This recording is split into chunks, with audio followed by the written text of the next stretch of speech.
Comprar um carro usado. Quem nunca sentiu aquele friozinho na barriga, né? Aquele medo de repente, descobrir um problemão que foi escondido pelo vendedor. Bom, hoje a gente vai analisar um caso real em que esse medo virou um pesadelo de verdade. Olha só essa frase, ela veio direto de um processo judicial. É uma afirmação chocante que faz a gente parar e pensar o que exatamente aconteceu aqui, ok? Vamos mergulhar nessa história. A nossa análise começa com a batalha legal de uma pessoa contra uma concessionária. Um caso que, olha, expõe todos os riscos que existem no mercado de carros usados. Tudo começa como uma transação que parece super normal. A pessoa vê o anúncio, confia na reputação da loja e compra o carro. Um Chevrolet Onix, achando que estava fazendo um negócio da China. E a aparência do carro? Impecável. Só que pouco tempo depois, a realidade bate na porta. Uma inspeção com um mecânico especialista revela a verdade. E que verdade! O carro estava cheio de consertos escondidos, peças super importantes não eram originais e o mais grave de tudo, o motor inteiro tinha sido trocado. Dá para imaginar o susto. Então, quem comprou tenta resolver a situação numa boa, pedindo para cancelar o negócio. Mas a concessionária se nega. Sem outra saída, a disputa vai parar na justiça, com um pedido para anular o contrato e ainda uma indenização por danos.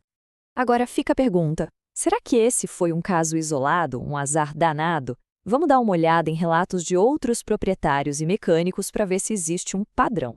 E o que a gente encontra são queixas que se repetem. Um relato de um canal especializado descreve uma sensação muito perigosa.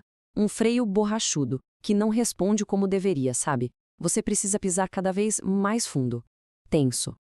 Em um fórum de donos do carro, outra pessoa confirma o problema no sistema de freios. Fala de um desgaste super rápido das pastilhas em modelos de 2015, algo que começou só 3 meses depois da compra. E os problemas não param nos freios, viu? Um mecânico alerta para uma falha que é gravíssima e muito cara. O trocador de calor pode dar problema, misturando o óleo do câmbio com a água do radiador. Um conserto desses pode chegar fácil nos R$ 10.000.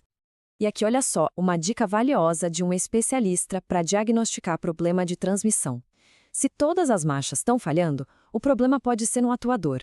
Mas se a falha é só em algumas marchas, aí o defeito provavelmente está lá dentro da caixa de câmbio. Agora vamos sair um pouco desses casos específicos e olhar os dados oficiais do governo para entender a dimensão real dos problemas com carros aqui no país. A pergunta que não quer calar é: quão grande é essa questão? Será que as histórias que a gente viu são só a pontinha de um iceberg? E este gráfico de um relatório da Secretaria Nacional do Consumidor responde isso brilhantemente. A categoria automotores lidera com folga, mas com muita folga, o número de recalls no Brasil. Foram 464 chamados num período de 10 anos, superando e muito qualquer outra categoria de produto. Para ser mais exato, o relatório da Sinacom aponta que veículos e autopeças são responsáveis por mais de 60% de todos os chamados de recall. Isso só confirma que os problemas no setor automotivo são uma questão sistêmica e em uma escala gigantesca. Diante de um cenário como esse, é fundamental conhecer os direitos que protegem quem compra. Vamos entender o que a lei diz. O conceito principal aqui é o de vício redibitório. É um nome meio complicado, né? Mas é o termo da lei para defeitos ocultos, aqueles que não são fáceis de ver numa inspeção comum e que, se fossem conhecidos, talvez tivessem feito a pessoa desistir do negócio. No processo, os advogados usam uma ferramenta legal chamada inversão do ônus da prova. O nome parece difícil, mas o efeito disso é simples e muito, muito poderoso para quem consome. E aqui está o ponto-chave: a responsabilidade de provar as coisas muda de lado. Em vez do consumidor ter que provar a culpa da loja, é a loja que precisa provar a sua inocência, mostrando que o carro estava perfeito na hora da venda. Isso ajuda a equilibrar o jogo entre o consumidor e a empresa. Isso não é uma manobra qualquer, não. É um direito garantido pelo nosso Código de Defesa do Consumidor, o que mostra a força da legislação brasileira na hora de proteger quem está comprando. Para a gente fechar, vamos resumir os pontos mais importantes e as medidas práticas que podem ser tomadas por quem se deparar com uma situação parecida com essa. Se um defeito oculto aparece, o caminho é claro. Primeiro, avise o vendedor na hora. Segundo, documente tudo. Tire fotos, faça vídeos, peça laudos técnicos de especialistas. E terceiro, entenda suas opções legais, que podem ser o conserto, a troca do produto ou a devolução do dinheiro. E isso tudo nos deixa com uma reflexão final, né?